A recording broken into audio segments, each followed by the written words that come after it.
আগরতলা পৌর নিগমের ২০ নং ওয়ার্ডের তুলসীবতী স্কুলে শরণার্থী ক্যাম্প ঘুরে দেখলেন ওয়ার্ডের কর্পোরেটর রত্না দত্ত। পাশাপাশি শরণার্থী শিবিরে থাকা মানুষগুলির সমস্ত ব্যবস্থা পাচ্ছে কিনা তা খতিয়ে দেখলেন। সঙ্গে স্বাস্থ্য ব্যবস্থা দেখা হচ্ছে শরণার্থী থাকা মানুষগুলোর।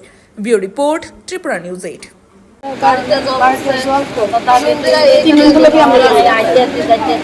কিরকম পরিষেবা পেলেন? পরিষেবায় তো খাওয়া দাওয়া পাইলাম, এরপরে দিয়া জায়গা পাইলাম, বাড়িতে আছে বাড়ির সব কাম করতেছে, অনেক মানুষ আছে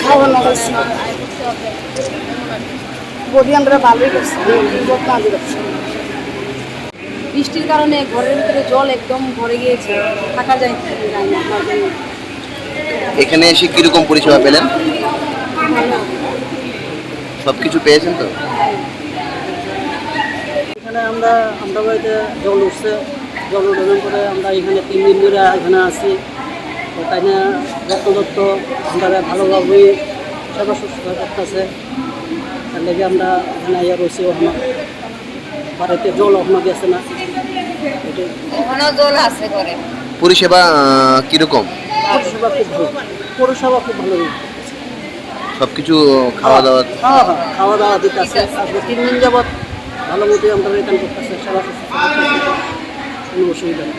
স্বাস্থ্যের কোনো অবনতি বা কিছু? এমন কোনো অসুবিধা নেই। আমার ওয়ার্ডে একটাই ঝুঁকি স্কুল, মানে পুরো ওয়ার্ডটা আমি এখানে সবাই আসতে বলেছি। সত্যি তাদের জন্য খুব কষ্ট হয়, কারণ অনেকের এখানে এত খারাপ অবস্থা বলার মতন। আজকের দিনে ওরা 3 দিন যাবত এখানে আছে, বৃহস্পতি শুক্র বুধবারের রাত্রের থেকে তাদের এত খারাপ অবস্থা, আমি কী বলবো। এখানে তারা আছে, তাদের সেবা শুশ্রূষা আমরা এখানে হেলথের তরফ থেকে 2জন ডাক্তারও আছে, দেখাশোনা করছে। আমার যতটুকু সম্ভব আমি তাদের জন্য করেছি। তারপরে তো ওদের ভাগ্য।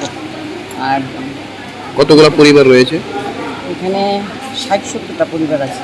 আর এমনি 120 জন তো আসছে, যাচ্ছে, এইভাবেই চলছে। কি কি ব্যবস্থা? এই সকালবেলা টিফিন আছে, দুপুরে খিচুড়ি খাওয়াচ্ছি, তারপরে রাত্রে খাবার আছে। মোটামুটি জল, দুধ, চা, রুটি, কলা, মানে যতটুকু খাওয়া আমার সাধ্য অনুসারে আমি তাদের জন্য যথেষ্ট করার চেষ্টা করেছি। তারপরে SDM যাতে তাদেরকে সবার সহযোগিতা করে, আমি আশা রাখবো যে SDM থেকে তারা যেন কিছু না কিছু সাহায্য পায়, তারা স্বাভাবিকভাবে চলতে পারে।